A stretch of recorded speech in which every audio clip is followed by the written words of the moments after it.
सभासदांना त्यांच्या सद्विवेक बुद्धीला स्मरून उद्याचा 5 वर्षाच्या करता कुणाच्या मध्ये कारखाना जो काही व्यवस्थित चालवण्याची धमक आहे त्यांना सर्वांनी मतदान करावं असं आव्हान आहे. वळवाचा पाऊस जास्त पडतोय. वळवाचा पाऊस तुम्हाला सगळ्यांना माहिती आहे की मधल्या काळामध्ये हवामान खात्याने अंदाज वर्तवलेला होता 12 का 13 जिल्ह्यांच्या मध्ये हाय अलर्ट सांगितलेला होता आणि तशा प्रकारचं एक वातावरण आपल्याकडे झालेलं आहे. उन्हाची मधल्या काळात तीव्रता जास्त होती ती आता कमी झालेली आहे. पण उन्हाळी पिकं ज्यांची आहेत विशेषतः कांदा असेल किंवा अशी काही पिकं आहेत त्याचं नुकसान होतंय आणि काही पिकांना म्हणजे ऊसासारख्या पिकाला त्याचा फायदा होतोय. काही पिकांना फायदा आहे काही पिकांना नुकसान आहे. परंतु वादळ आलं आणि त्याच्यात जर उभी पिकाशी झोपली तर केळीच्या बागा असतात किंवा इतर काही पिकं असतात तर मात्र अडचणी येतात. मी कालच विभाग आयुक्त पुण्याच्या माझ्या मीटिंग होत्या खरीपूर्व हंगामाची त्याच्यामध्ये मी त्यांना सांगितलं की विभागात तरी सगळीकडं सूचना जिल्हाधिकाऱ्यांना द्या.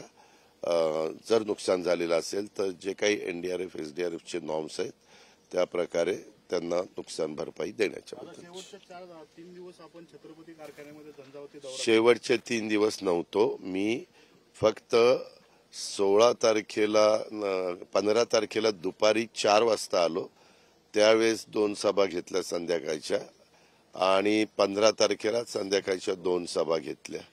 नाही 15 तारखेला आलो 15ला 2 सभा घेतल्या. 16ला सांगता सभेला मी येणारच होतो. मी आधीच सांगितलं होतं पृथ्वीराज बापू आणि त्या सगळ्यांना की मी येईन आणि माझं सुरुवात छत्रपती कारखान्यापासून झाली.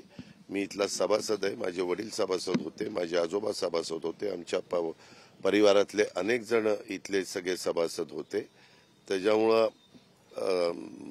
राजकीय दृष्ट्या नाही तर आमच्या आर्थिक दृष्ट्या आमच्या 53 गावातल्या पुणे आणि इंदापूर आणि बारामती तालुक्याच्या दृष्टीनं कामगारांच्या आणि शेतकऱ्यांच्या हा साखर कारखाना फार महत्वाचा आहे आणि त्याच्यामुळं थोडंसं ह्यावेळेस लक्ष घातलं.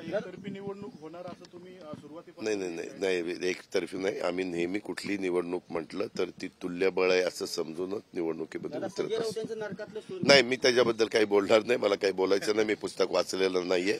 मला नरकाचं माहिती नाही. स्वर्गाचं असेल तर मी सांगेन.